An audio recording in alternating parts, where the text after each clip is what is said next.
Have you ever felt like the world was against you, like even your own family had turned their backs?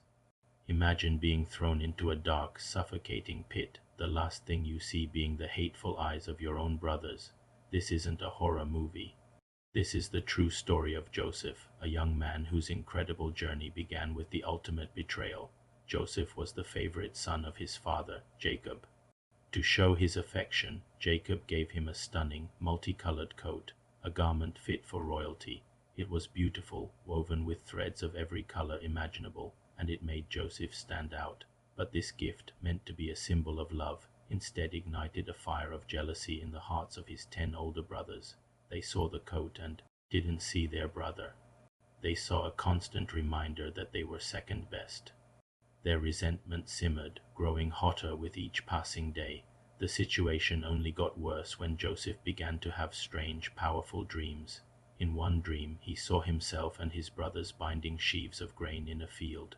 Suddenly, his sheaf stood upright, and his brothers' sheaves gathered around and bowed down to it. As if that wasn't enough, he had another dream. This time he saw the sun, the moon, and 11 stars bowing down to him. When Joseph, in his youthful innocence, shared these dreams with his family, it was like pouring gasoline on a flame. His brothers were enraged. "Do you really think you will reign over us?"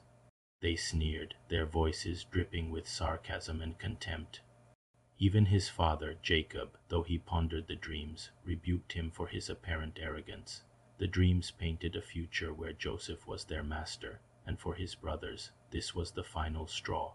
Their jealousy curdled into a dark, dangerous hatred. They decided then and there that something had to be done about their little brother and his lofty dreams. One day, Jacob sent Joseph to check on his brothers, who were grazing their flocks far from home. Seeing him approach from a distance, a wicked plan began to form in their minds. "Here comes the dreamer," one of them said with a sneer. "Let's kill him and throw him into one of these cisterns. We can tell our father a wild animal devoured him. Then we'll see what becomes of his dreams." The plan was cruel, a plot born from years of pent-up anger. But Reuben, the eldest, felt a flicker of conscience. He couldn't bear the thought of having his brother's blood on his hands. "Let's not take his life," he pleaded. "Just throw him into this cistern here in the wilderness, but don't lay a hand on him." Reuben's secret plan was to come back later, rescue Joseph, and return him safely to their father.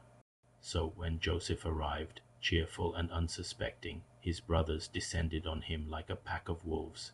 They ripped the beautiful, colorful coat from his back, the very symbol of their envy. They ignored his cries for mercy, his terrified pleas, and they threw him into a deep, empty pit. The darkness swallowed him whole, his heart pounding with fear and confusion. How could his own brothers do this to him? He was alone, abandoned, and left to die. As the brothers callously sat down to eat, their meal punctuated by the faint, desperate cries from the pit, Judah had another idea. He saw a caravan of Ishmaelite traders heading towards Egypt. "What will we gain if we kill our brother and cover up his blood?" he reasoned. "Let's sell him to the Ishmaelites. After all, he is our brother, our own flesh and blood." It was a twisted kind of mercy, sparing his life only to sell him into a life of slavery. The brothers agreed. It was a perfect solution for them. They would be rid of Joseph, and they would even profit from it. They hauled a trembling Joseph out of the pit. The brief moment of hope he felt was instantly shattered as he was handed over to the strangers. His brothers, his own family, counted out the payment, 20 shekels of silver, 20 pieces of silver, the price of their brother's life and freedom. As the caravan began its long journey, Joseph looked back one last time, his heart breaking, as he saw his brothers turn their backs on him without a second glance.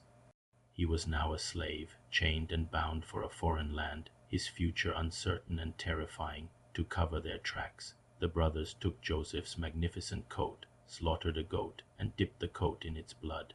They brought the tattered, stained garment back to their father Jacob. "We found this," they said, their faces a mask of false concern. "Examine it to see if it is your son's coat." When Jacob saw the blood-stained fabric, his world collapsed. He recognized it immediately.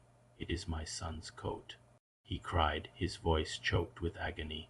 A ferocious animal has devoured him. Joseph has surely been torn to pieces. Jacob's grief was inconsolable.